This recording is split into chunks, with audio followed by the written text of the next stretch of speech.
আসসালামু আলাইকুম। Automobile technology Bangla video সিরিজে আপনাকে স্বাগতম। হাজারো পার্টসের সমন্বয়ে গঠিত হয় একটি অটোমোটিভ ভেহিকেল।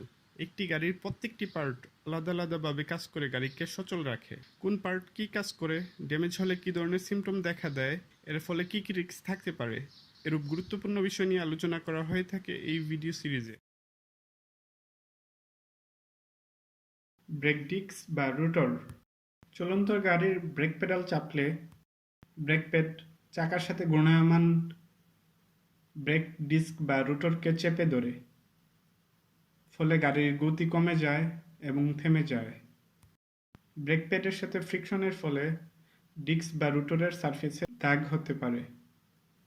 ব্রেক প্যাডের সাথে ফ্রিকশনের ফলে ডিস্কের সারফেসে দাগ হলে হাই স্পিডে ব্রেক করলে স্টিয়ারিং হুইল কাঁপতে পারে, ব্রেক প্যাডের ক্ষয় বেড়ে যেতে পারে।